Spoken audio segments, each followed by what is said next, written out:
Welcome to the Church of What's Happening Now. This episode is brought to you by Blue Apron. For less than $10 per meal, Blue Apron will deliver seasonal recipes along with proportioned ingredients to make delicious home-cooked meal. Each meal comes with a step-by-step, easy-to-follow recipe card and pre-proportioned ingredients, and it can be prepared in 40 minutes or less. Who's better than you? Check out this week's menu and get your first 3 meals for free by going to blueapron.com/Joey. Again, check out this week's menu and get your first 3 meals for free with free shipping by going to blueapron.com/Joey. Let me ask you guys a question. We all want to eat better, but when it comes to snacks, you're sitting there late night watching TV. The whole world is delicious and it's got 1 billion calories versus boring and tasteless. It doesn't have to be that way. Up your snack game with Nature Box, Jack. Let me tell you something. Nature Box has over 100 snacks that taste good and are actually better for you.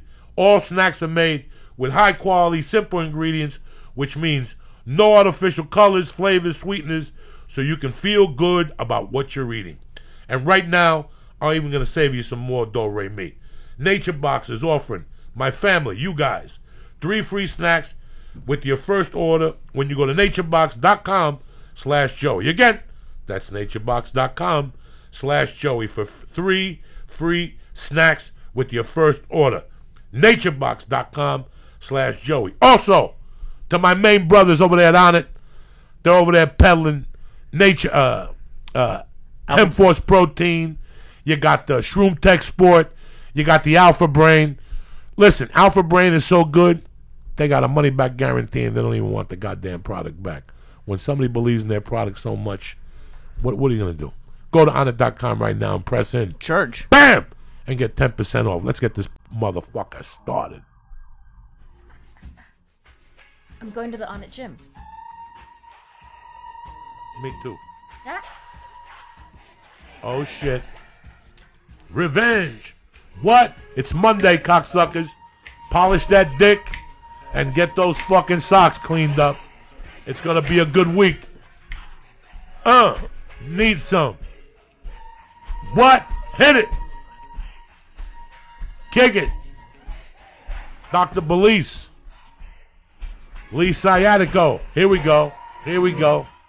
Danny Brown. Here we go. Here we go. Are you fucking kidding me or what? This is with black people? We're black people right here. Huh? What? Are you fucking kidding me or what? This is too much. I can't even listen to the whole song. I want to go out there and stab some fucking Democrats or Republicans or fucking whatever the fuck they are. What's going on, Dr. Belisa? Great to have you back. So good to Lee hear. Syatt, my little Jewish brother. I think James Brown could have used Dr. Belisa to help him relax a little bit. Fuck yeah, James Brown had a lot of him, problems and shit like that. There he is, my Laheim brother, looking good. Bad motherfucker, and look at you with the Cindy Crawford You like it? Pinky Lee shit. I like it. dressed up. I did my hair. Yeah. You look beautiful, Dr. Belisa, as Thank usual. you. What's going on, Dr. Thank Belisa? you. I'm kind of a little international right now. Are you I'll really? tell you, yeah. Going to Australia, London, Sweden. I am big in Sweden, believe it or not. And all this to teach people how to breathe. How to breathe. Crazy, right? I'm the first one that thinks it's kind of interesting. I wake up, I can't believe it. This is what I do. Yeah. You helped me dramatically. And we'll talk about the steps I took. And Yeah. I did like a Jeet Kune Do effect to your Yeah. book. I took your book, but I played the Annie with it. Yeah. And I said, I told you I used Bas Rutten's breather. Perfect. And I went to hypnosis to take the fear away. And I figured out that the more and more I just went to jiu-jitsu, I wouldn't think about it no more. Mm-hmm. You know, if I'm out of oxygen, you tap. That's it. But and that saved me a lot. So I want to thank you for giving me a book. And you took coming it on the and then you show. flew with it. You know, I teach basics, right? I teach basics, and then you took it and you changed it. You made it up your own. You did your good stuff. There was only one thing that I had an argument with, not really an argument, was that when I did it with the intention. I think when you wrote the book, you said you could do it in 14 days. It took me a little longer because, and I worked at it. Yeah. Because at first I did it for like 17 days, and I saw a little I had more ability. Instead of holding my breath for 23 seconds, I was holding for 28. Nice. There were things like that were happening. But I still had to eliminate that fear. That fear was always fucking there. Yeah. When I was a kid, I could hold my breath forever. But with the sleep apnea, it dug into places in my mind. So she was like a hypnotherapist. She hypnotized me, and she gave me a DVD to take home and bring with me. And I got to tell you something. It helped. Good. But it helped along with your breathing exercises. Excellent. Boss Rootin' thing, your exercises added weights to it. So Barbells, I like that. sometimes you do push-ups for 3 months. Yeah. You do. Everybody will tell you that if you do pull-ups, push-ups, sit-ups, and squats, you're good. Yeah. That's it. Your body will morph. You'll add the things will release in your body. You know, you do that for a year if you're in prison. Like if you're in prison for 10 years, you do it for 10 years. You do push-ups and you learn to like them. You know what I'm saying? Oh yeah, you learn to like them because you know it's 35 minutes of your day. Yeah. It's 35 fucking minutes of your day. You will do it every fucking day, Lee.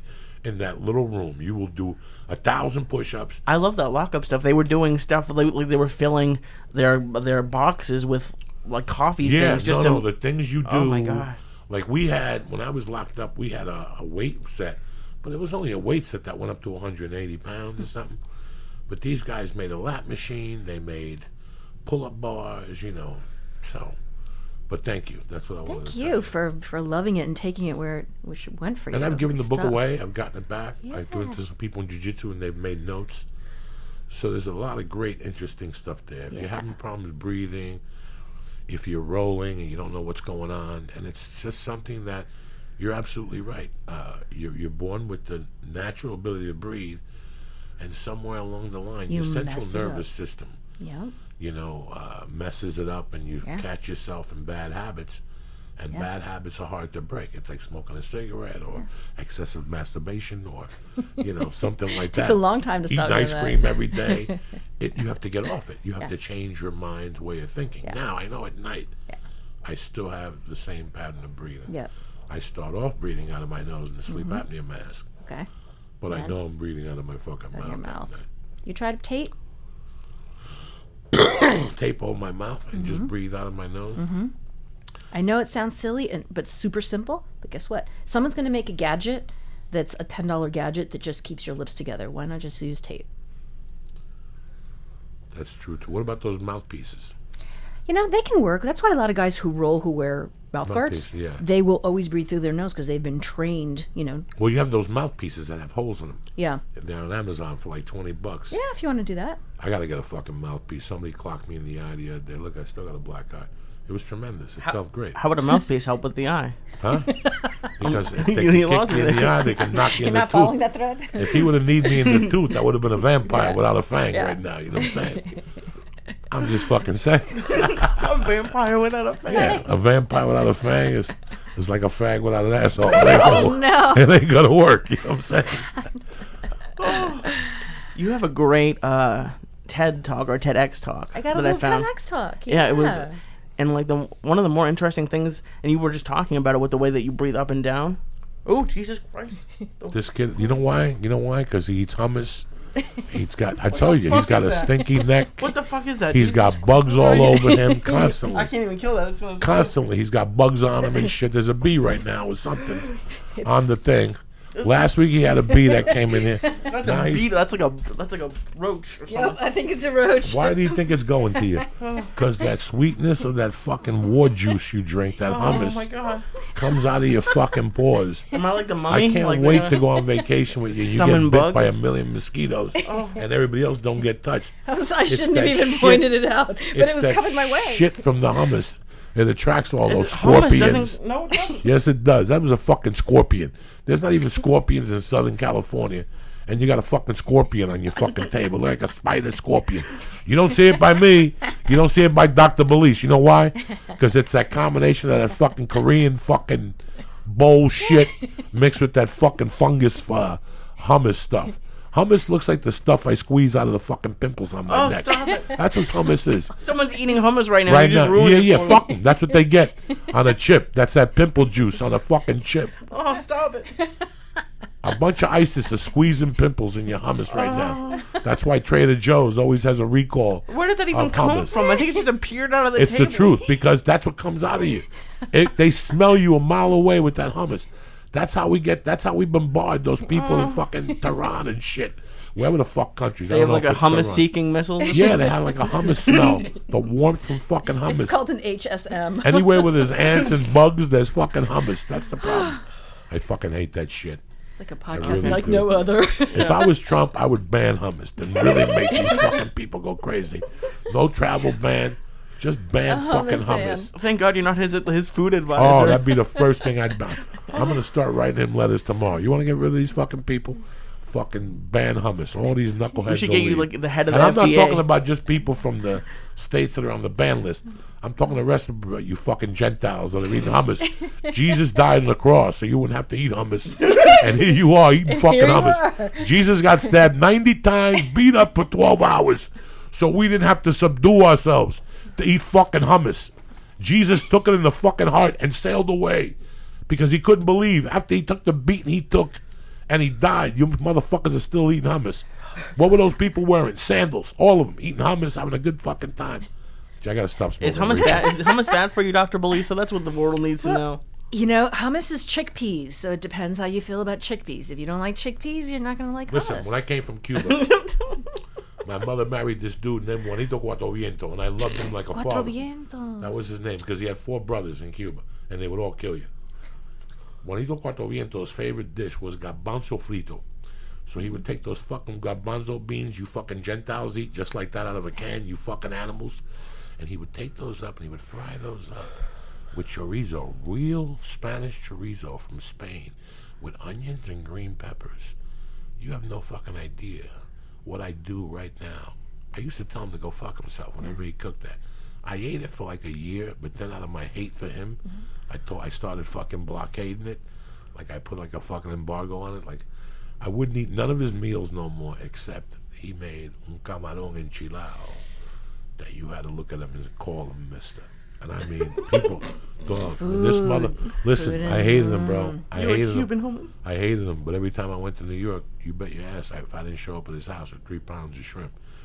And that dude was so happy to cook it for me because he knew how much that shrimp, and I eat it now sometimes. Yeah, not the same. It's dead in New York. It's not the same. And he put peas in it, and I'd curse him, and it was still good. He used to put peas in it. Un camarón enchilado bien sueno, bien calientico. You're supposed to put peas on it, not in overabundance.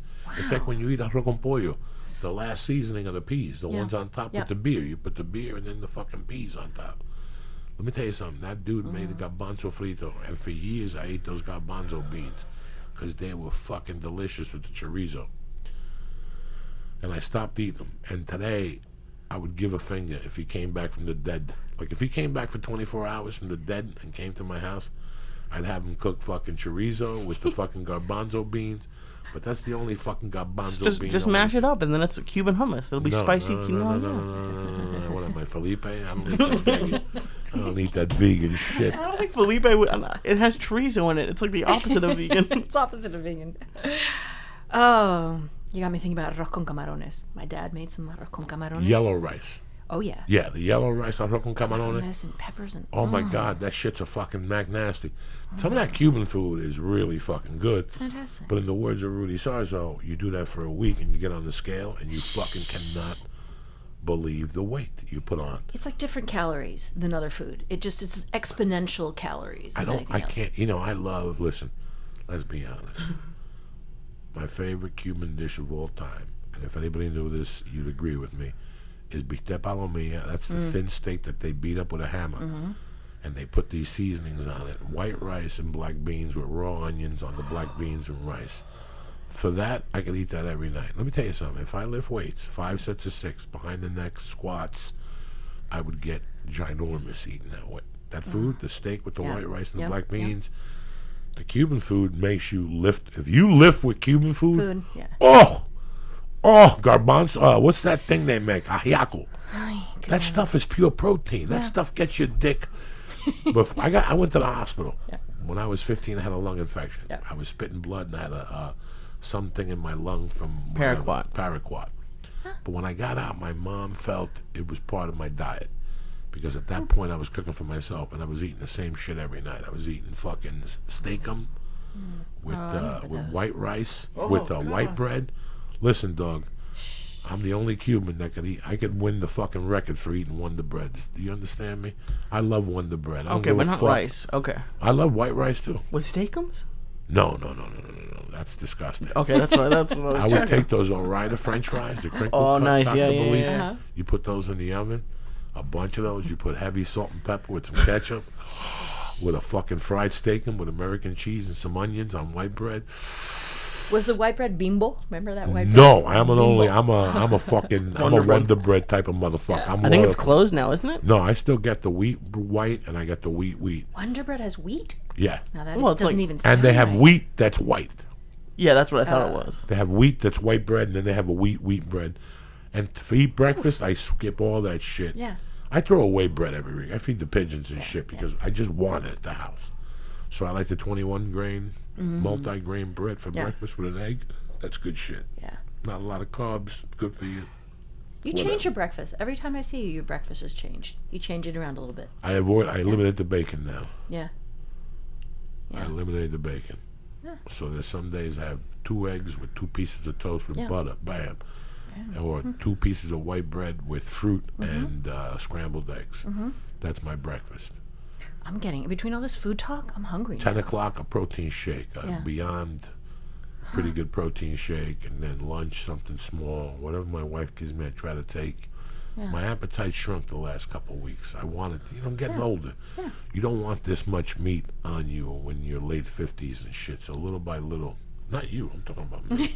You look good, Dr. Belisa. You're over there throwing heat with a mini skirt on and shit. It's Forget their about it. shorts. It's the shorts. Their What are you gonna do? shorts.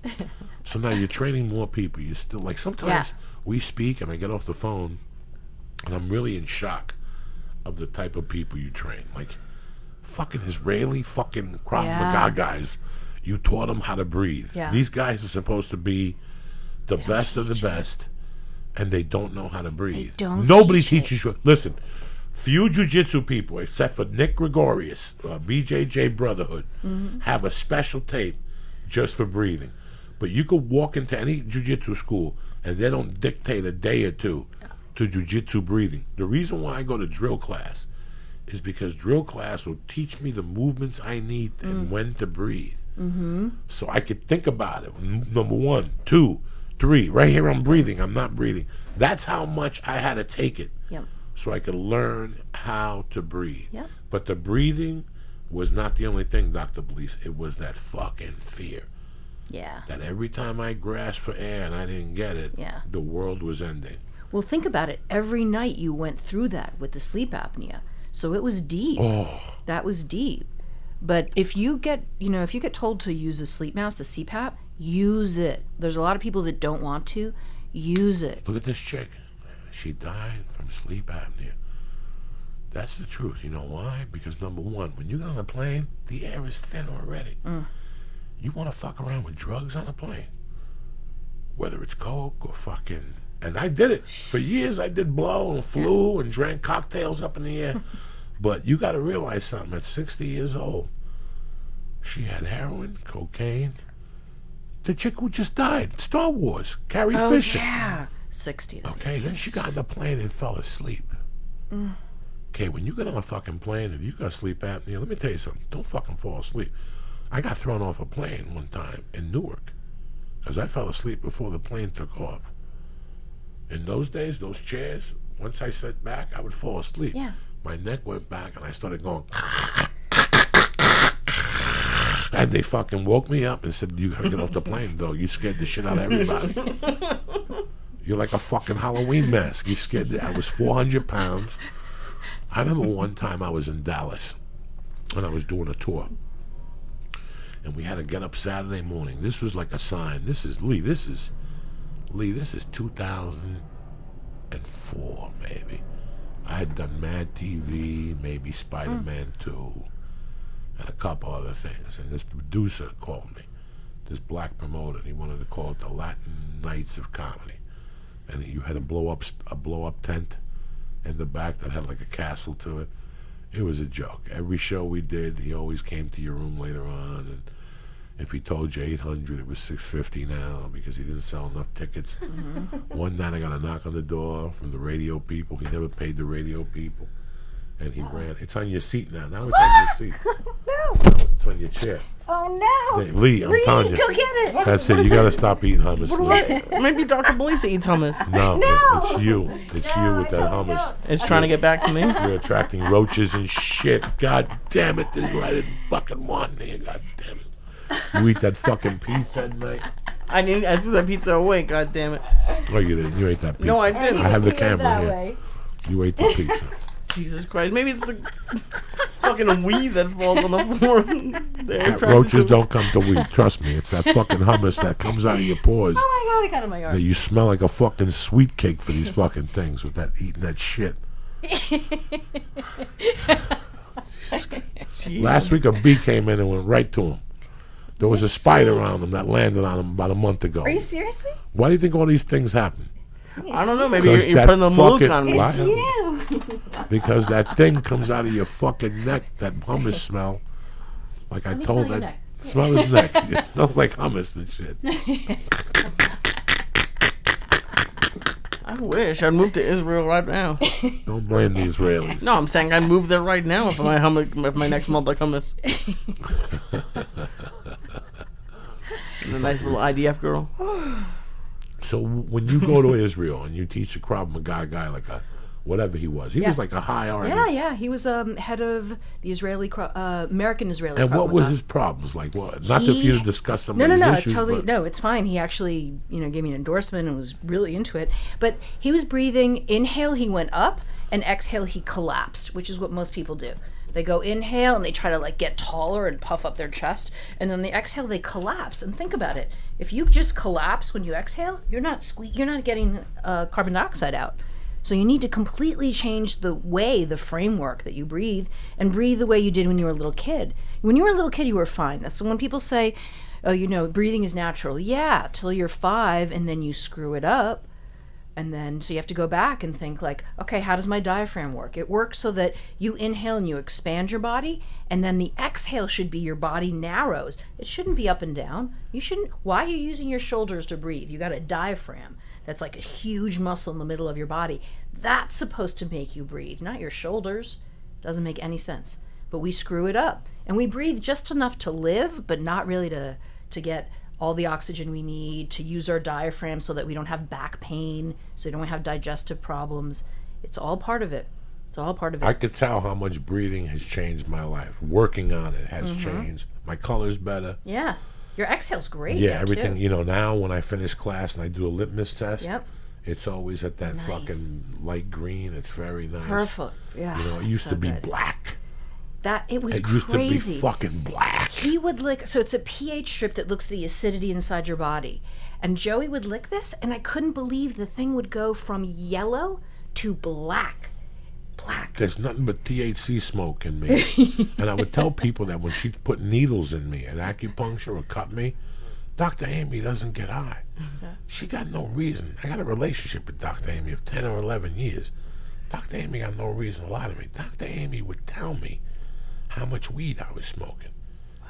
By me going to acupuncture and her cupping me, she would say, Joey, you've been hitting it hard lately. I go, how do you know? She goes, fucking look at these cups. I can feel the heat coming off your body. Yeah. You smell it every time I hit you with a fucking needle. It's like fucking invisible smoke comes out of you. There's times I work out, Dr. Belisa, and as I'm taking my shirt off, not even by the bottom, by my ass. If you have a shirt and the back of it smells funny, that means your asshole smells, and you got to do things. You got to get tushy.com.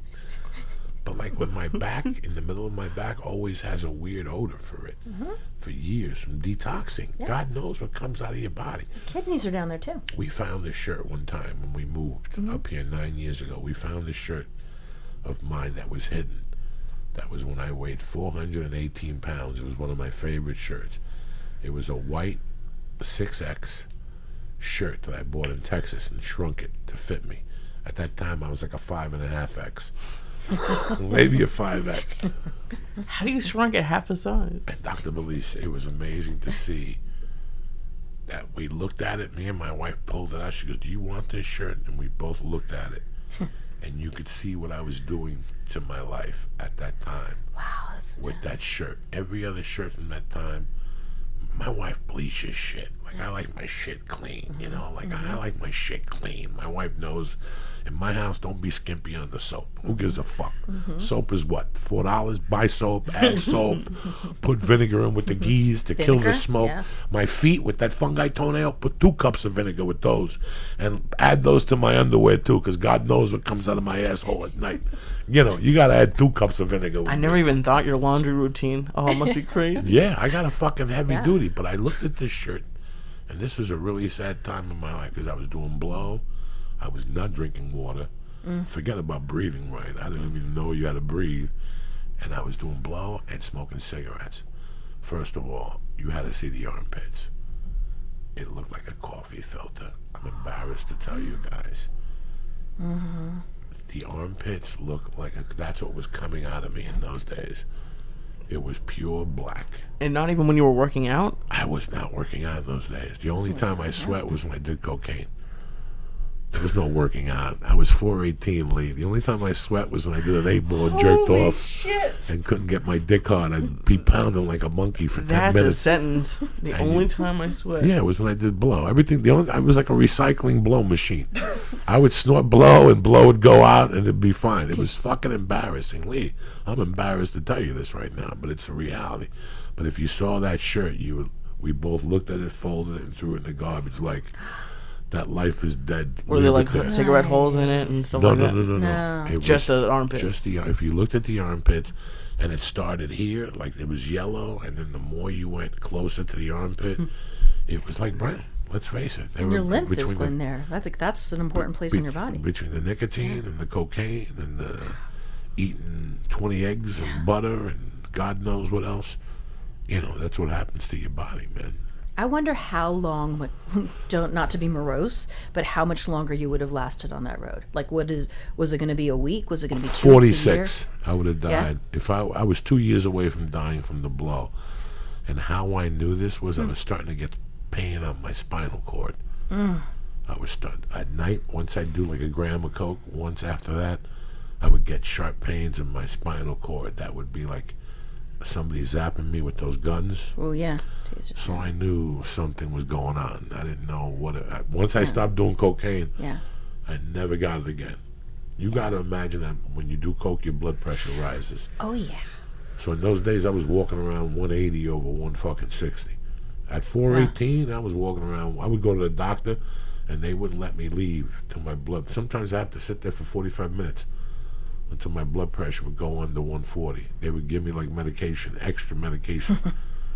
So it was a disaster. So I think I had maybe 18 months Yep.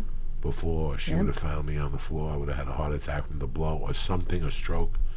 I was going to get a warning sign. God had already started painting the warning signs, and it would be weird. I'd be on the computer, and all of a sudden my spine, close to my neck, Yep. would feel like I was getting fucking stabbed in the fucking spine. So I was like, if I keep doing this, You know it. You know how much longer you Yeah. have if you keep going the way you are. yeah, you know You it. can ask people that, and they know. They absolutely know. I was telling Lee I've been watching this 600-pound man because it's very interesting to me in a funny way, but also in a serious way. Like, at one point, as a human being, do you go, I got to do something about myself? For me, it was 418 pounds and not being able to walk 3 minutes on the treadmill on like 1.5. Like, I just the guy stopped it and he goes, you're in a pickle. You have to quit smoking and you have to walk on your own. There's nothing I can do for you right now. You can't bend. And I still had flexibility. I could still bend and You touch were my flexible. toes. Yeah. You were crazy But dog, flexible. it was like if I bent over, Yeah. I would pick my head up and the world would spin because it was no oxygen. It was just getting cut off. I wonder what your litmus test would have been then.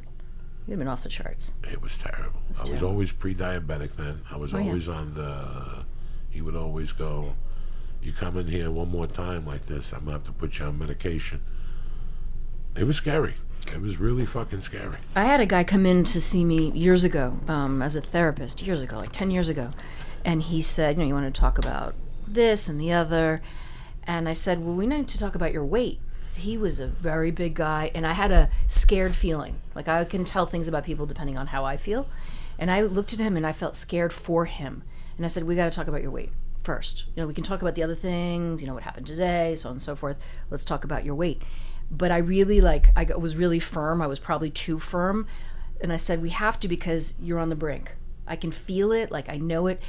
To me, I would be negligent. It would be unethical for me to let you go and not ask you what's going on with your body, what's going on with your soul as far as your weight. And he didn't like that. He got upset. He thought he was. We all do. Yeah. We all do. You're going into our personal Yep. space. As a fat dude, Rogan was my agitator. He'd take me out to dinner, and then while I'm eating the steak, he's like, Joey, look at how you eat. You fuck, what'd you bring me here for? He gave a fuck agitator. about me. He'd take Yeah. me to a fucking salad house. Yeah. You bring me in here, the smallest steak is a 16-ounce porterhouse. And then you want to tell me while I'm biting into it how fucking fat I'm getting. And it bothered me. Yeah. But when you get to that heavy, that's why that show interests me, because at what point do you know? At one point, you go, wait a second, I'm not fucking walking. Somebody, at that point, my wife was tying my shoelaces. When I did the longest yard, there was a point where she'd have helped me get dressed. Well, didn't you know? Because, thank God I got to 315, which is huge for me, but I was still able to walk and stuff. But I knew, I would still get the food, but as soon as the food was gone, I'd feel bad. How big you are. I don't think I knew exactly how big I was. That picture with us and Cleo is the biggest I ever was, and it still blows my mind. But I knew, I think. Didn't you know a little bit or not really? You know, but you get to a point where you just don't care. You don't care, Yeah. number one. And you want to test fate. You want to test you want to test fate. That's You want to exactly test right. science. You want to test and listen, I'm still not where I should be, and I'm still not where I want to be. But I got to tell you something. If you look at diets from 10 years ago to now, I'll blow your fucking mind out the water. I would blow your mind what I used to eat now and what I watch when I go to a restaurant. I eliminate the bread. I eat this when I'm on the road, what I eat for breakfast. So hard. When I'm on the road, I eat 2 eggs, the wheat toast, a cup of oatmeal, and that's it. And that's it. And that's why I lose weight on the road. People go, You lose weight on the road? I know how to lose weight on the road. I gain weight on the road. The big thing with me is sugar. Yeah. People say if you have sugar in your blood, you cannot lose weight. For me, sugar, listen, you're going to eat tomato sauce. That's got everyday sugar. But I don't order desserts. And I don't drink soft drinks. Those two are the killer. Calories. And if I do get a dessert, it's a dessert for bring 3 spoons. Why should we have 3 desserts? Let's get a dessert and get 3 spoons and get a cup of coffee and get some water. Yep. You Everybody know, gets 2 I go to a bites. restaurant. I go to specific restaurants sometimes because they have a great salad. I look forward more to the salad than the meal. Because now, when I go to, let's just throw it out there. Years ago, I go to Morton's with Joe or something, or Eddie, and I would get the clam chowder. Fuck the salad. I'd get something heavy for fried shrimp, the clam chowder. The bread wouldn't stop with the butter by the fucking knifeful. Warm bread too, right? Warm bread at Morton's or something. I would get the steak, the mashed potatoes. I'd eat half of Joe's sides. I'd eat half of Eddie's sides. And then fuck dessert for 6. Let's get an individual dessert. And whoever didn't want it, like Ari, because Ari's skinny, I would eat his. That's what I ran at. Now, if I go to a restaurant, I eat the steak, I cut it in half. If it's a 12-ounce, I cut it in half, and I take the other half home. You're motivated. Because a steak at night is the big fucking thing for an agitator and get a heart attack. You want to get a steak, you want to eat a big lobster tail or a big meal, don't eat it at night. Yep. My big meal now is at lunchtime. Good. If I'm going to eat a big meal, like today my wife made 24 ounces of fucking halibut grilled. So I ate 12 ounces of halibut with a corn on the cob. I ate a ton of protein, and then I made a protein shake. Yeah. So I'm trying. It's not like I'm still eating ring dings. And Yeah. Oh, I love those. Yodels. Yodels. But, Yodels. when I grew up in New York, I could eat a yodel every fucking day. But then I went back and about 4 years ago, I ate a yodel, and it wasn't that Wasn't good. the It wasn't same. worth the calories. It's like wasn't Dunkin' Donuts. It's not worth the calories. not worth the no more. calories. I'll take you to Yum Yum Donuts at night. Ooh. And those little Mexican donut makers without no papers, they make a donut that you have to think to. Let me tell you something. If ICE goes into Yum Yum Donuts and they go, La Migra, Yeah. everybody up against the wall, all the Mexican dude has to look at that fat little white cop and go, taste one of those donuts. Do you really want to send me back? Even the fucking cop would go, you know what, let them stay. Just say they ran out. Good luck to you. We love you. We're going to come in every night for donuts, by the way. That's good. That's how good Yum Yum Donuts. And if you got time in the daytime, Lee's favorite is on Magnolia. What's that? They got a blueberry donut that'll make your asshole shoot fireworks. for the I've 4th always of wanted July. that. But if you go to Buffalo, I think the best donut I ever had was in Buffalo, New York. Really? Yeah, that's the best donut I've ever had. That and the lobster tails in Ridgefield Park, New Jersey, are the only things that I'll go off the diet for.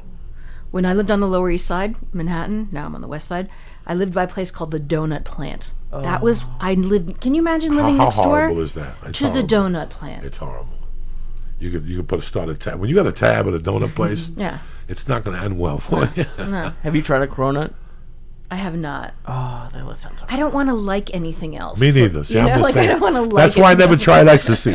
Like when ecstasy was big, I was like, I got no problems with blow. You know what I'm saying? I want to do ecstasy now. No, I don't I wanna got get no something problems else. with blow. I want to do ecstasy and MDMA and fucking, you know. No. I'm Yeah. the same way. I don't like trying nothing new. I like fish. You know, I eat a lot of fish. I eat as much fish as I can. The steak. You're careful. You're careful with the mercury and all that, right? Yeah, what are you going to do? All right. Listen, if you eat steak, it's got steroids. If you eat chicken, it's got steroids. If you eat lamb, it's got everything you eat is fucking bad for you. So what do you want me to tell you? And then there's hummus. It's a bad situation. What are you doing bad next? Where are you headed? So I'm teaching. I'm teaching a lot of people right now. So just came from San Francisco, did what's called a master class there, and took all my top students and worked on them there. I had firemen, had yoga instructors. I want to bring you to an inversion yoga class, you and your wife, if she wants to come. Where is it? Yeah, at Culver City. How's that? You're in no danger. Culver City is like fucking New Jersey to me. I got the baby up here. The problem with me is I don't like straying unless she's local. If she's got to go somewhere, then I stay local. We'll come to you. If I go to We're gonna breathe jiu-jitsu, upside if I down. go to jiu-jitsu, I don't bring my phone into jiu-jitsu. Good. Because I know my wife is lurking north. So, you follow me? I'm one of those dudes. You don't cross the 10?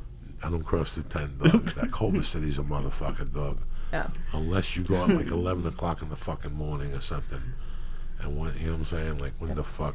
That's like New York, not crossing East Side, West Side. Nobody wants to go East Side, West Side in New York. Somebody tells me now I'm on the Upper West to go to the Lower East Side. I'm not doing it. How long does it take?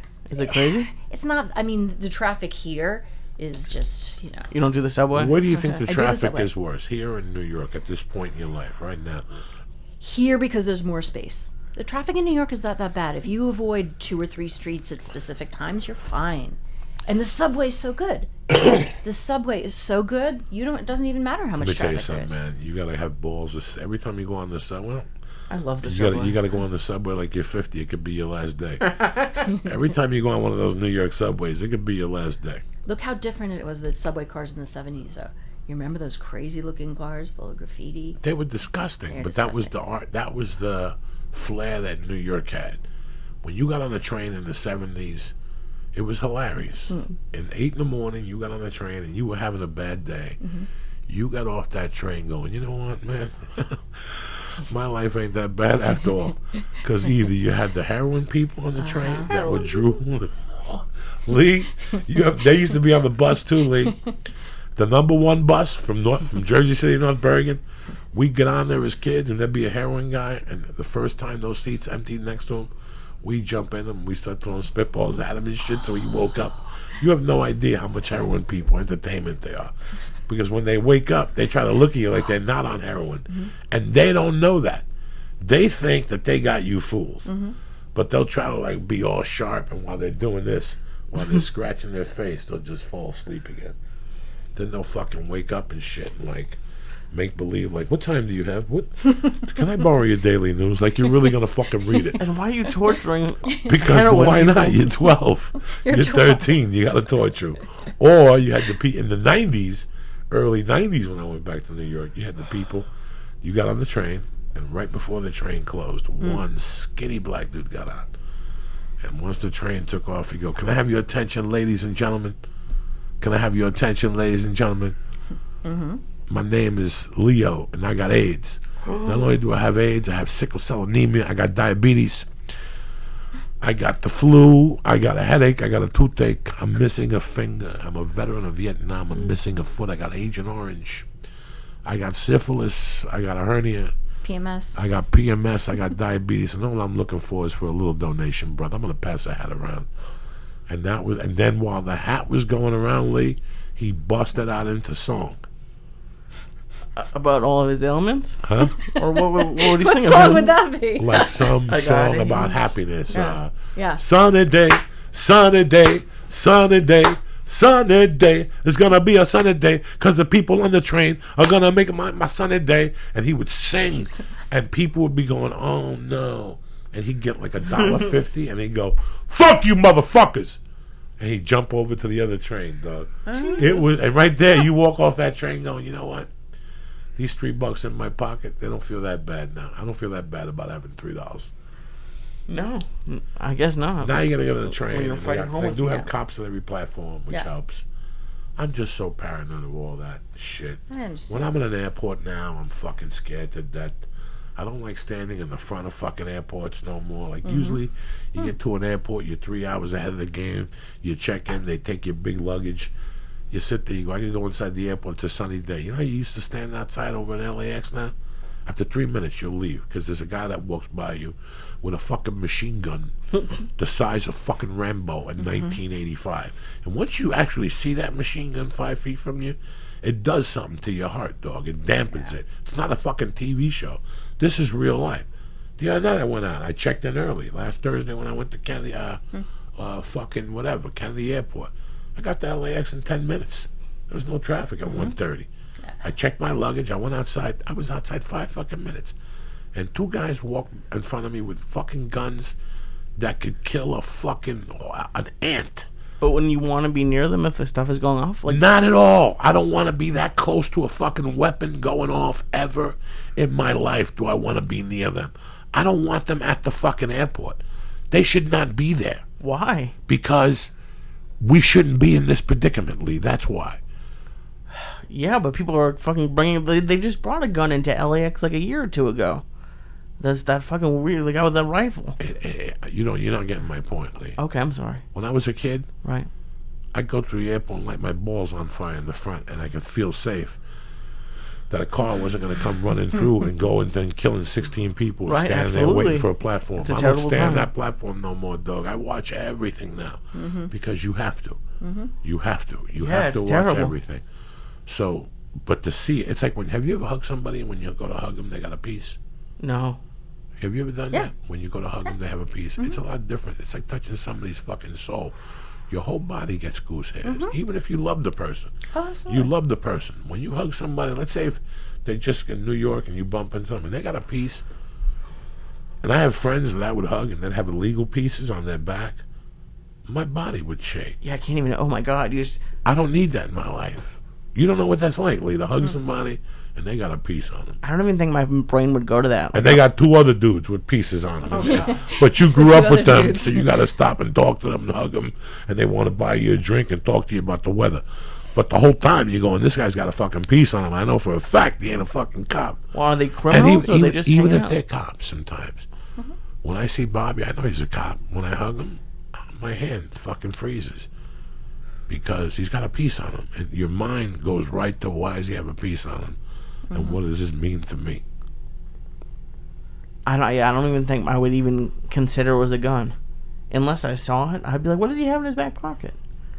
I don't even think it would come into my brain. If it wasn't a cop, are those people like criminals or are they just people Well, who have guns? the first guys, the guys I'm talking about, are they criminals?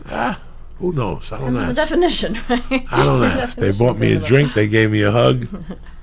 You need to hug more people, Lee. I Yeah. think that's what it means. Is Lee needs to hug more people, so I that guess you have more hugging experiences. I have a lot of... I'm a great hugger. That's the only thing that being chubby is good for. But no, I Yeah. I don't know. I'm trying to think if I've ever. I don't think so. Your dad didn't have a gun in the house? No.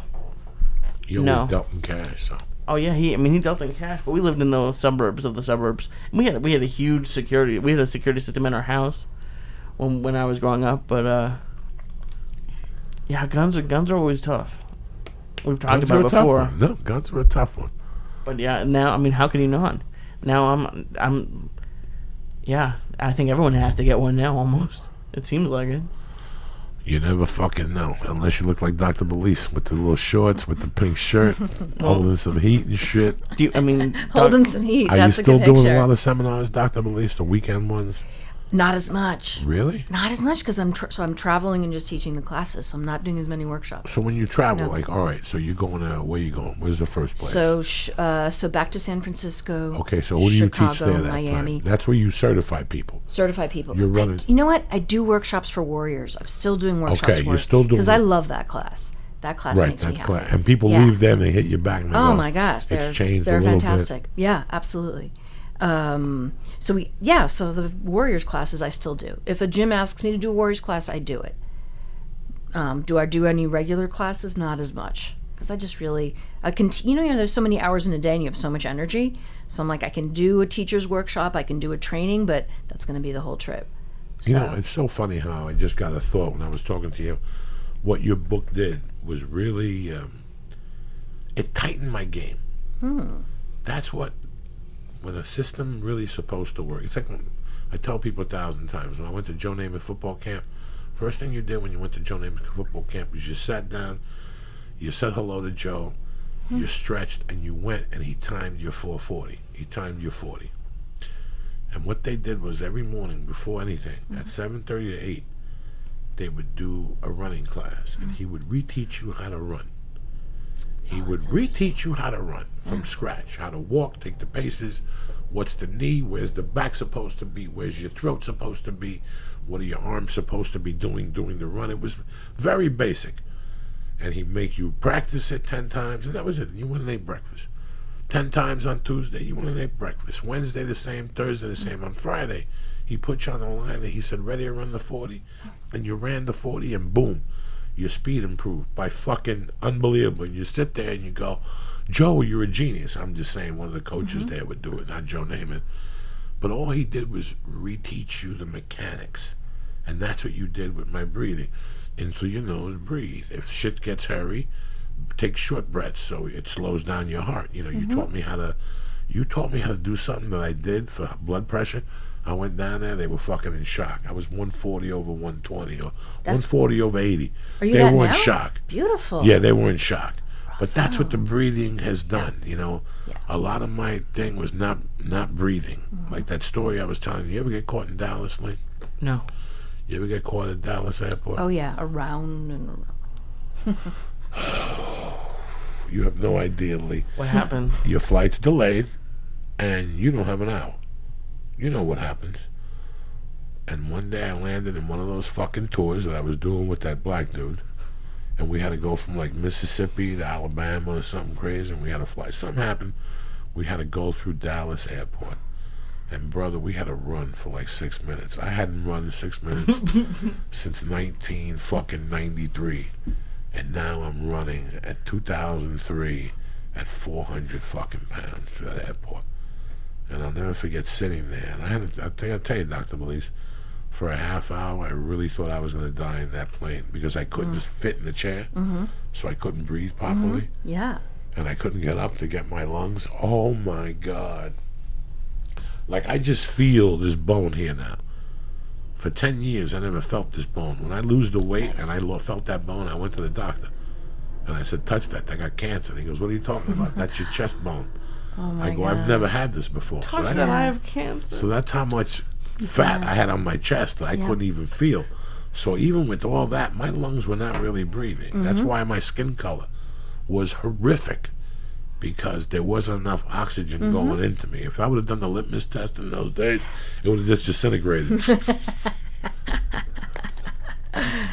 Hey, Hey, can you tell that when you breathe right, when you take a good breath, you make it to the end of your sentence? Like you have longer sentences. You can go for a longer amount of time when you take a good breath. When you're like inhale, exhale, and then go. Can you tell? It's getting better. I think even with stand-up Yeah. is the true test now that I can catch myself breathing through my nose. I've never really seen you be out of breath on stage. Because I've been breathing out of my nose on stage lately. Okay. I added that. I'm not breathing out of my mouth no more and talking out of my mouth at the same time. So I'm taking short little breaths. What do you think happens when you're on stage and the lights hit you and your testosterone levels fucking rise And the edibles hit you. and your adrenaline rise and the edibles hit you? You got fucking 4 winds coming together. So the only way to get yourself out of that is to breathe out of your fucking nose. Take short breaths, say short words, and stare at them. And just focus and play them for 4 minutes. They don't know you. Like, you guys doing all right? Yeah. Good. You know you're. See, those are old Jew tricks. Those are old Jew taught me that, Lisa. Yeah. That. Are you guys doing all right? Yeah, you guys doing all right? Great to be here tonight. It was great getting here. I had some pierogies. You know, you could just stick your finger up there for 4 minutes until you get your composure back. Oh, I got that done, by the way. What? The finger up the butthole. I know. Which one? With the doctor. Yeah, with the doctor. I had Oh, to yeah, stand good. up. Oh, it was not You fun. gotta get that. You gotta get that test He's done. 28, but that's good that he tries Yeah. it now. What, Yeah. Liz? Lee, you do it now. You have to do it again until you're 40. If your results came back negative, No, yeah, he said it was fine, but it was just I never experienced. He kept telling me to relax, and I was But what do standing you up. want to tell you? To jump up for joy? How's he going to stick a finger up your ass if you're jumping up for joy? You got to bend over. The real way you got to do it is to lay down on the table. Yeah, I was hoping for that. and you crinkle up like this, like a little angel with your legs up, and that's the easiest way to stick a finger up your ass. They put that crazy glue, that fucking fake cum, and they fucking put it on their finger. He had me in like the prison position, and then he Sure they he did. put it on. He put the thing on, and then he in like one movement, he like lubed it up, and then put it in like And then he felt for something, Oh. right? He felt for like a little nerve or something. yeah. He like I think it was checking the. Then he pulls it prostate out or and he something. takes his glove off immediately. Oh, and And he washes his hands quickly. That throws it like oh, that. he throws that Eat it. fucking glove. he had me leave my phone in his office, so I couldn't get a picture. But you should have seen the scene of the paper towels and then the crushed bottle of lube left on the counter as I was like getting dressed. It was like the most depressing thing. He told me to wipe myself. It was like It's terrible. It's terrible. And then you wipe your ass and there's a little bit of shit left over from that morning mixed with that gel. It's like that little mixture. dude, I didn't eat all day. Like no other podcast. I didn't eat Oh, all no. day because I was worried about that. I didn't want to have shit on it. I was like, I can't even. It's like when you come in somebody's ass, but it comes out a little brownish, you know what I'm saying? When it comes out 10 minutes later. It's never happened to me. No. What's happening, Dr. Belisa? So if you Can I just Yeah. remind you, yes. and just who's listening, that by short, I think you mean that you breathe as slowly as possible, like fewer breaths in a minute. So you don't pant, because if you were going, you'd get yourself, Like I used to, years ago, before I went on would stage, dance. I could dance. Yeah. So I would do a little dance and pick my leg up. If I do that now, I'll have a fucking I wanna heart see attack. that. I would have a heart attack. I would really have a heart attack because Could you do a split? He probably I can. could do a split. I'm about He probably 3 can. inches away from doing a split. I just don't go for it because Yeah. what's the use at this age? You don't want to brag at this age. I rip that fucking muscle. It's a long recovery. Oh yeah, no, That don't do little that. muscle between your legs, especially there's one that my buddy ripped that's only water skiers rip, that they actually have to go and there's a certain muscle in Yeah. the leg that only water skiers rip. I gotta look that up. And a So friend of that's mine that cool. played professional football Yeah. ripped that. Yeah. And listen to the deal with this fucking muscle. That the percentages, like it's a 40% chance that you'll rip the other one if you Yeah. rip this one. Yeah. So that's exactly what happened. He ripped that one his rookie year, did the rehab, sat out, went back his second year, and during drills ripped the other one, and that was the end of his career. That's how quick it is. So right now, I try not to. Water ski. Yeah, Water definitely ski. don't. I don't need to fucking do high fly. I kick the bag still, but I Yeah. don't need to do kicks above my head no more. I'm just kicking to the body and to the lower. I want to lower see. area. I would love to see a big high kick And I like breathe, that. and I breathe, and I Yeah. kick, and during all those kicks, and anytime I hit the bag, I'm really working on my breathing. I'm working on ways for the breathing to help me, Then especially to take away that panic that I had when I was out of breath. That was a horrible feeling for a long time. terrible. And now I only go there maybe twice a month, and it goes away real fast. I can't go into something really fast. I'm 54 years old, so I have to go into a room and do a warm-up and do push-ups and sit-ups and all the stretches Got it. possible. Yeah. And then I could do like light weights or kettlebells, and then I increase it. But the more warm-up I have, the better workout I'll have. But the warm-up is all focused on the breathing. Another guy you should talk to really is Alberto Crane, All right. a.k.a. Galazzi, a.k.a. Scott Sonnet. They're the Oh, creators sure, yeah. of... You're going to go to this... Yeah. You're going to go to the Honor Academy in Austin. Okay. Are you? Oh yeah, I'm teaching there. I was like, I'll go there Okay. too. Yeah, I'm When- teaching there in the fall. Yeah, Got a that's a great big place. workshop. Yeah. That's a great place. Honor They place, have yep. a lot of place going in there. But Scott, at one time, but they sell a lot of steel bats and all that. That's all, and they're really big into the breathing. That's why I love going to Alberto's, because Alberto really incorporates it with the jiu-jitsu. It's very interesting. I would love to meet The him. gift you brought to the podcast listeners was phenomenal. I got 1,000 emails from people that you sent books to, and they read the books and they really enjoyed what you were doing. You got people at seminars that showed up. You know, So I love them when they come to seminars. what you have to Yeah. offer is not a big sell. You know, you actually know, like Lee said, you actually know when you have a problem, when something ain't right. When you walk up the stairs at work and you're fucking gassed, okay? And you ride your bicycle, there's something not going on right. There's something that you talk to your bicycle riding friends. Maybe you're recuperating less time than they are. There's so many different variables that people know what they're doing, and if they ask around, that they all have to go back to breathing. Wow, maybe my breathing's off. Sorry about that. My breathing's off. My allergies. It's like I snorted 22 fucking G-Bows the gazebo. Let me do some shout-outs real quick. I know you got a boogie with Stu. Rob Linked Jerk, podcast highlights. Mark Wilson, Nerdy Derby, Taydo El Kukui, Trey Insurance Guy, Robert Van Kraken, Will Smith, Super Hot 93. I love you motherfuckers with all my heart. Look at this. There's an imprint of a red star on my piece of paper. That's how strong that is. Don't forget this Thursday night, working out with Uncle Joey. I got 6 new topics I want to work out. $10, 8:30. You're out of there by 10. We giggle. Lee'll be there.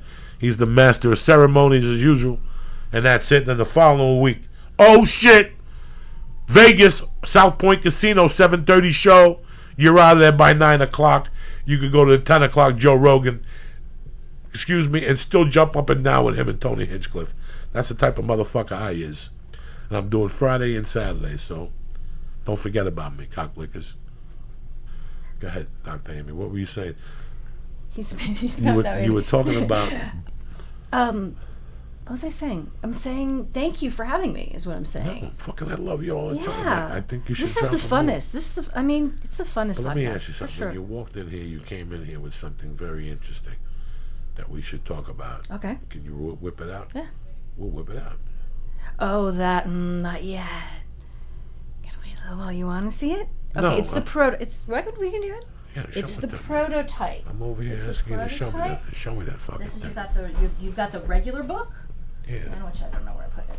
See, I had the people at home Here, thought here. something was going to happen because I was saying to you, show me that thing. And you were like, you really want to see I it? actually was thinking, what? Yeah, yeah. Does he really what am I wanna supposed see to it? show him? This is we're working on this together just see in some this. way. Yeah. This, I think, is very fucking important. And you're talking from somebody who didn't do it for cocaine reasons and for sleep apnea reasons. And I got to tell you something. People have no idea how important it is to sleep. And dog, it took me 40 years. 40 fucking years. I thought it was a fucking joke. I thought it was a fucking joke. I thought it was a fucking joke, Dr. Belisa. So on top of not eating good, not exercising, doing drugs, having sleep apnea, high blood pressure, I was doing the one that sets all that shit off, which is sleeping. Because if you don't sleep, you're more hungry. You're fucking hungrier. I mean, your blood pressure goes up, and I can feel it, like your brain. I mean, it's fucking horribly. And people have no idea how important it is. And if you're a man and you're choking, or your girlfriend's telling you you're snoring, do me a favor, dog. From the bottom of my heart, go down there and get a sleep apnea test. Your insurance will cover it, because they don't want to pay for the damage that's going to happen later. I can't believe Carrie Fisher died from that shit. That means she got high, went on a plane, and her heart level went low, and then by not supplying oxygen, she went under, because there's not enough oxygen as it is. Dog, I took a nap yesterday on JetBlue. It's no fucking picnic, even with the mask. I plugged that fucking mask in. It's no picnic on a plane. You're still up there. You're still up there, dog. And the air is thin. You're still up there. I woke up, my fucking band was wet, my head was wet. Thank God I brought a hat in the bag, because I'm prepared, you know what I'm saying? But sleep apnea is no fucking joke, man. And I didn't know it fucked with women, too. I had no idea. I thought it was the number one killer amongst men, but I didn't know it fucked with women, too. So even if you're just snoring, that could be it? That's the beginning of the... That's the beginning. Think about what snoring is. It's like flesh in the inside of your body that's not letting the air go in and out of your body. Okay. Yeah. So it's obstruction. It's not just a snore. And can it go away when you lose weight? Because I've heard that when I lose weight, my snoring is not better. I guess it's false. It's less. It's less snoring. Yeah. When you get fat, your neck gets big. Okay. Yeah. Okay. Like right now, I'm falling asleep on the couch in my house for 45 minutes. I could fall asleep at the airport sitting there for 15 minutes. When the plane takes off, I could fall asleep for the first 15 minutes. That's it, as it's going up. And then once it gets to 30,000 feet, this apnea will wake me up. But I don't want to go there. Like, you don't want to go to that apnea there. And once you start choking, that's when your brain, that's when you because then your body releases cortisol levels. And that's when your body goes to shit. We discussed the hump on your back. When I was 4'18", the other thing I forgot to tell you guys was that I had a hump on my back. Did you know that, Dr. Belisa? I didn't know. The hump was already starting to come out. Once the hump starts coming out, there's no turning back. Because when cortisol gets released, it fucking coagulates right behind your fucking, right in the cross there, right there in your lung cage, right there. So you get that lump in your back. That's why you see those fat guys. Yeah. First you get the lump on the neck, and then you get the fucking skin in the head and the fatness. That means it's all downhill. It's just a matter of time before it all collapses. And what is because that's the one thing I look for that it freaks me out is the bruised ankle or the bruised calves, bruised legs. Diabetes. And what if the blood just stays there? It's definitely not circulating. It's too much space for your little heart to circulate things around with well. That's why at night it's very healthy to put your ass against the wall and put your feet upside down and let that blood flow down to your heart and let your heart pump that fucking blood and do ankle raises. And once a week, instead of dicking around at fucking Volcano eating that cat food, go over here to Lancashire during happy hour and get the $25 massage and tip the guy $5. Tell him you want the neck, leg, and foot massage, and he'll take all the fluid out of your fucking fat fucking calves like he does mine. Really? Because a lot of your stress gets rested on your shoulders and also on that front bone in your calf. What's that called, Dr. Amy? Right there. On your shin in the front, on right? Your shin. Yeah. A lot of times you go home and you put your legs up and your shins are tight. Your shins ever get tight, Dr. Amy? No. Belisa. Dr. Belisa, what? Well, Dr. Amy's my fucking... she's your acupuncturist. Talking to the mic, will you? She's your acupuncturist, yes, right? Sorry about that. Yeah, you can call me. That's Dr. Belisa, does you have stress ever developed there? Like my legs get it. Not on me. I've had all kinds of other things when I was stressed out. But this is really important. Like I've had panic attacks. Like I've had one or two. Never want to have those again. And anyway. My shoulders get it. My shoulders get it. and I get it there. So you go over there, Lee, $25. You know what I'm talking about, right? Yeah, Lancashire and like right on back behind Magnolia. Right I wanna across go the now. right across the street from Bank of America, in that Right. little mall. There's Yeah. a bodega, there's a pizza joint. They make wings. There's a black hair coloring place. People who have black hair going there. And next to that is a massage place. That's legit. No hand jobs. It's guys and chicks working in there. There's a chick in there that's built like fucking Bolo. She's Chinese and she's built like Bolo. Who's Bolo? Bolo is the Chinese guy in Enter the Dragon. Oh, okay. And that woman will give you a fucking massage that you'll beg for her to move in with you. She ain't no beauty queen, but once she starts squeezing your fucking back, it's tremendous. Then they put your feet in water. And while they're putting your feet in water, they do your shoulders, your neck, your ears. Where is this? Right there on Lancashire. You go down the fucking block to Magnolia, you hook a left to Lancashire, and you hook a right on Lancashire, and right on the fucking corner. I'm gonna go. I'll tell you what it's called right now, because that's the type of motherfucker I am, all right? I'm going to tell you people where to go. You have the loyalty card in your wallet. Yes, I do. In fact, I got a massage. There it is. I got a free fucking massage, and I'm working on the second one. You know why? Because I take the wife in there with me. You think I'm fucking retarded? Every time she complains about something, I take her in there for the small 50, and everybody's happy. June foot massage. Massage for the head, shoulder, and back. 5042 Lancashire Boulevard. Open 7 days a week, 11 a.m. to 11 o'clock at night. Be nice to these When poor we people. go on dates sometimes, on Friday nights, when we go on date night, Right. we go to Shorts to dinner, and then we go there. We go there and end out the night. That's the best date ever. That's a date night, dog. Who do you fucking think I you're just dealing like that with? Just because I'm a fucking animal Prepare with shorts. don't mean, you know what I'm saying? And what we do is we eat and then we relax for a little while. And then you go in there because you don't want to get no massage on your stomach when you have food in there. Right. It makes you want to shit. That's true. This guy rubs your shoulders nice. He rubs your feet, takes all the stress out of your feet. And then when you go home, you follow what I'm saying? Everything works out in your direction. Who the fuck you think you're dealing with, Lee? Some fucking novice here. And the whole thing costs you $50. $50. You tip the guy the small 10. And that little Chinese woman, you give her $10, she thinks it's like $2,200 yen. Who's the other Chinese woman? He has like an assistant? They have two Chinese chicks and two skinny Chinese guys. The skinny Chinese guys look like they haven't had a meal in 3 fucking years. But they will crack bones in your body you haven't even heard before in your life. They're probably not hungry after work. Dog, they cracked my fucking hip one day. I heard and everything was dip-top magoo when I left there. That thing hadn't been cracked in like 22 fucking years. You understand me? That's what it's called. The junk foot fucking tremendous. Can they crack my back? I love They that. will do things to your back. They got a table and then they got they got the chair where they put your neck in and they karate chop you. Then they got the chair that you sit there and you soak your feet and you look at the fucking TV screen. That's how we fucking do it. And you could watch fucking Law and Order SVU. I'm surprised do you have a one of the women help you, or are you okay with the guy massaging you? Oh man, I don't give a fuck. The guy's cool as shit. Fair enough. That's very progressive of you, Joey. You know I don't delete. You think like I'm fucking around all day. I'm not fucking around here. So I gotta hit the road. Where you going? I'm going back to Venice. We'll sit for 5 minutes. Yeah. I'm gonna wrap this up. I'm gonna give you a hug and a You kiss. got You it. look That's good. what I Here, want. You can take. You Yeah. want to leave me this? Yeah. Well, All right, I'll we'll talk leave about you. it later. And this is the new breeding book.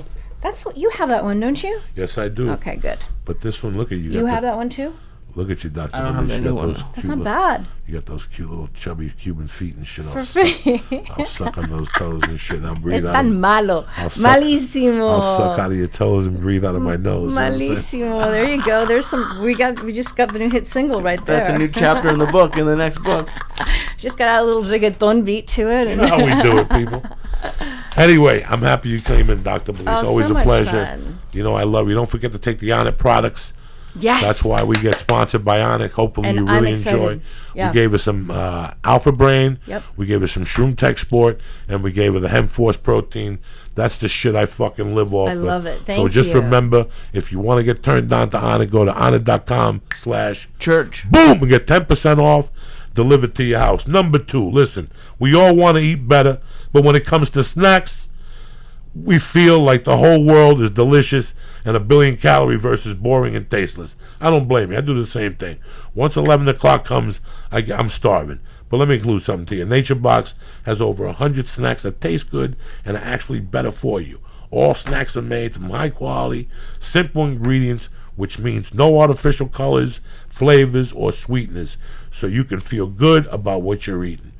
My favorites are the chocolate Nom Noms, the cheddar and Hatch chili crackers, the salt and vinegar veggie chips, the white cheddar caramel popcorn. The list goes on and on and on. You're sure to find your new snack obsession at Nature Box. They add new snacks every month, inspired by real customer feedback, the latest food trends, and professional chefs. It's that simple. So just go to naturebox.com, choose the snacks you want, and NatureBox will deliver them right to your door. And there's no risk. If you ever try a snack you don't like, don't eat it. NatureBox will replace it for free. Here's what I'm going to do. Right now, I'm going to save you some do-re-mi. NatureBox is offering my family, the church, 3 free snacks with your first order when you go to naturebox.com/Joey. Listen, I love smoking weed too, you know what I'm saying? And NatureBox has always been there for me. Give it a shot. Columbus did. naturebox.com/Joey for 3 free snacks with your first order. Again, naturebox.com/Joey. Number 2, talking about food. This is what I do for you. This is why I set him up with the food, Dr. Belisa. Listen, everybody's in a rush. Everybody wants to eat good. That's where Blue Apron comes in. It's affordable. For less than $10 per meal, Blue Apron will deliver seasonal recipes along with proportioned ingredients to make delicious home-cooked meals. You choose from a variety of new recipes each week, all right? Or let Blue Apron's culinary team surprise you like they did Syatt. Syatt was having a piss. He was jumping up and down. He was getting meals. Recipes are not repeated within a year, so you'll never get bored. Customize your recipes each week based on your preferences. Blue Apron has several delivery options, so you can choose what fits your needs. And there's no weekly commitment, so you only get the deliveries when you want them. Each meal comes with a step-by-step, easy-to-follow recipe card and pre-portioned ingredients, and can be prepared within 40 minutes or less. So it's cooking, you're showering, bam, bam, bam. Blue Apron's freshness guarantee promises that every single ingredient in your delivery arrives ready to cook, or they'll make it right. Am I right, Lee? They hooked you up. One of the best things about Blue Apron is their customer service. It's bar none probably the best of any company that I've ever dealt with. And just on a quick note, my dad personally loves Blue Apron so much he's upping it to the family plan, even though he's just him. He loves it so much he's getting it for every day of the week. That's how we roll here. Check out this week's menu and get your first meals for free. All right, let me tell you what we got: salmon, cilantro with lime rice, potato, catfish, potato crusted catfish with garlic chive, red, white, and blue pizza. Can you imagine learning how to make a red, white, and blue pizza? I don't know how to make that stuff. Blue Apron will teach you. All right, let me explain what we're going to do. Check out this week's menu and get 3 meals for free with free shipping by going to blueapron.com/Joey. You'll love how it feels and tastes, and to create incredible home-cooked meals with Blue Apron. So don't wait. Do yourself a favor. Go to blueapron.com/Joey right now. Again, 3 meals for free with free shipping. Come on, where are you going to get that deal? Try out blueapron.com/Joey right now. Blue Apron, a better way to cook. I want to thank Dr. Belisa for coming in. And don't forget to get her book, Breathe. And the next one I can't tell you about, but Breathe is important. All right, Breathe is very important for you. That's the book that'll get you started. If you have questions, where can they email you, Dr. Belisa? Dr. Belisa at the Breathing Class. This is what she does. This is what she fucking does. She believes in her system.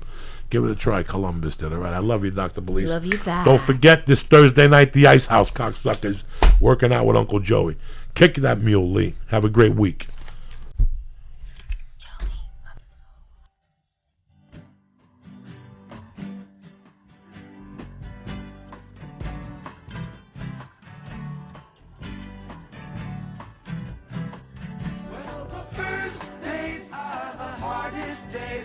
You worry anymore. When life looks like easy street, there is danger at your door. Hey, listen with me. Let me know your mind. Whoa, oh, what I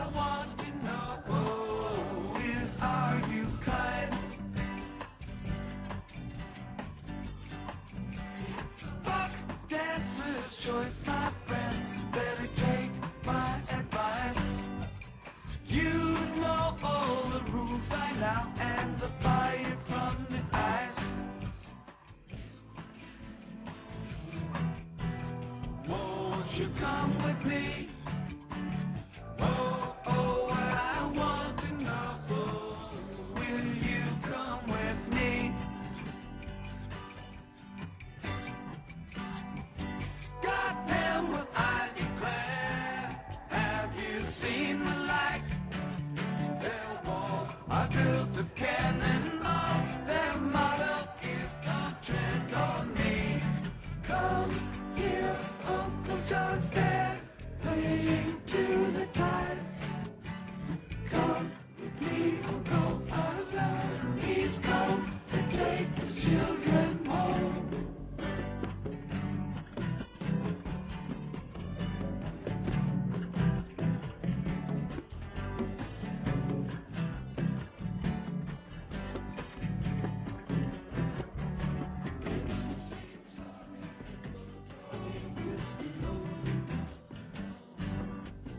Like the morning sun you come, and like the wind you go.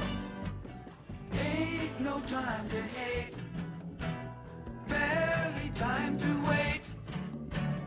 Whoa, oh, what I want to know, where does the time go?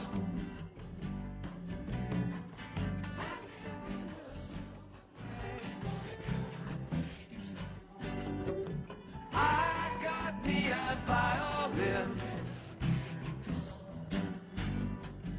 Anybody's choice.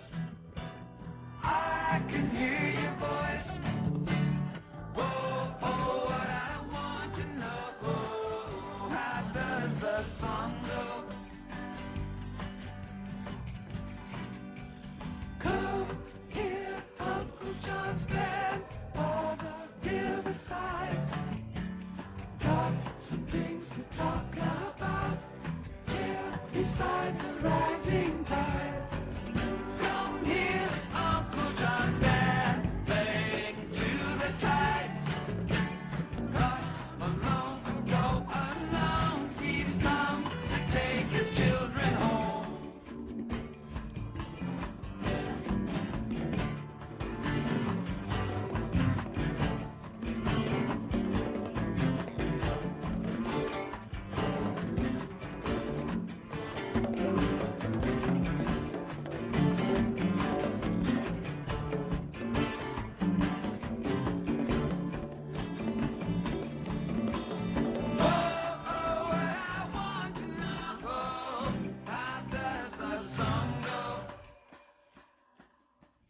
Come here, Uncle John's band, by the riverside.